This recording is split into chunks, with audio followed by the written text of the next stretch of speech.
और मैं जानता हूं व्यक्तिगत रूप से मुझे बहुत बड़ी कीमत चुकानी पड़ेगी। नमस्कार दोस्तों, स्वागत है आपका इंडियन अफेयर्स स्टडी में। क्या बांग्लादेश और पाकिस्तान वाला खेल भारत में भी दोहराया जाएगा? प्रधानमंत्री नरेंद्र मोदी के खिलाफ अब तक का सबसे बड़ा राजनीतिक और अंतर्राष्ट्रीय षड्यंत्र शुरू हो चुका है। राजनीतिक गलियारों से लेकर सोशल मीडिया तक चर्चा है कि कई ताकतें, जिनमें विदेशी एजेंसियां, बड़े कारपोरेट समूह और भारत के अंदर की कुछ राजनीतिक पार्टियां शामिल हैं, पीएम मोदी को सत्ता से हटाने के लिए मिलकर काम कर रही है।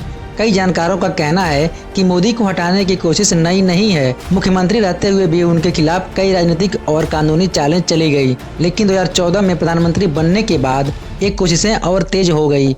अब हालात ऐसे हैं कि इस खेल में कई विदेशी ताकतें शामिल हो चुकी हैं। अंतर्राष्ट्रीय राजनीति में एक शब्द बहुत चर्चा में है, डीप स्टेट। इसका क्या मतलब है? इसमें ऐसी छिपी हुई ताकतें जो पर्दे के पीछे से सरकारों को गिराने, नीतियां तय करने और देशों की दिशा बदलने का काम करती हैं।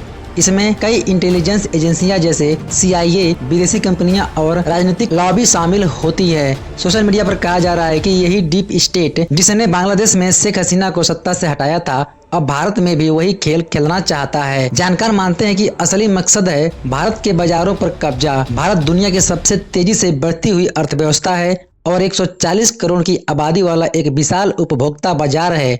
अमेरिका और पश्चिमी कंपनियां चाहती हैं कि यहाँ उनके प्रोडक्ट और सेवाओं का दबदबा हो, लेकिन मोदी सरकार राष्ट्रीय हित और मेक इन इंडिया को प्राथमिकता देती है। पीएम मोदी ने पहले भी कहा था, मुझे पता है कि व्यक्तिगत रूप से मुझे बहुत बड़ी कीमत चुकानी पड़ेगी, लेकिन मैं देश के हित के लिए तैयार हूँ। जब डोनाल्ड ट्रंप दोबारा सत्ता में लौटे तो भारत में उम्मीद थी कि रिश्ते मजबूत होंगे, लेकिन हुआ उल्टा। रिपोर्ट्स के मुताबिक अमेरिकी कारपोरेट जगत और डीप स्टेट ने ट्रंप पर दबाव डाला कि भारत को डेयरी, हथियार और अन्य क्षेत्रों में बाजार खोलने पर मजबूर करे। मोदी ने साफ कहा, व्यापार वही होगा जो भारत के किसानों और उद्योगों के हित में हो। यहीं से टकराव बढ़ा। तनाव तब चरम पर पहुंच गया जब भारत ने ऑपरेशन सिंदूर के तहत पाकिस्तान में घुसकर कार्रवाई की। इसमें पाकिस्तान को सैन्य और रणनीतिक तौर पर बड़ा नुकसान हुआ, यहाँ तक कि पाकिस्तान में खड़े अमेरिकी F-16 विमानों को भी क्षति हुई थी। यह कदम डीप स्टेट और ट्रंप दोनों को खटक गया। इसके बाद मोदी को हटाने की योजना तेज हो गई। अमेरिका से उठे सीज फायर के बयान को भारत की विपक्षी पार्टियों ने तुरंत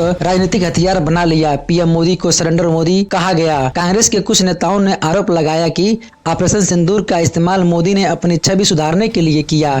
यहाँ तक कि पाकिस्तान को क्लीन चिट देने वाले बयान भी विपक्ष से आने लगे। विपक्षी दलों ने अब मोदी पर वोट चोर का आरोप भी लगाना शुरू कर दिया। यह पैटर्न बांग्लादेश और पाकिस्तान में भी देखने को मिला था। बांग्लादेश में शेख हसीना पर चुनाव में धांधली का आरोप लगाया गया और देश में हालात इतने बिगड़ गए कि उन्हें देश छोड़ना पड़ा। असली कारण था कि उन्होंने अमेरिका को चिटगोंग के पास सेंट मार्टिन द्वीप देने से मना कर दिया था, जहां अमेरिका नेवल बेस बनाना चाहता था। पाकिस्तान में इमरान खान को भी इसी तरह हटाया गया। अमेरिका से खुलकर टकराने और पुतिन से मिलने के बाद उन्हें सत्ता से बाहर कर दिया गया। एक्सपर्ट्स का कहना है कि मोदी के खिलाफ भी उसी तरह का माहौल बनाया जा रहा है। विदेशी दबाव, विपक्ष का विरोध, सोशल मीडिया पर नकारात्मक कैंपेन, आर्थिक और सांस्कृतिक मोर्चों पर दबाव। डीप स्टेट भारत की सांस्कृतिक पहचान को भी कमजोर करना चाहता है। इसके लिए फर्जी फेमिनिस्ट एनजीओ, कथित इतिहासकार और सोशल मीडिया इन्फ्लुएंसर्स का इस्तेमाल किया जा रहा है। मौजूदा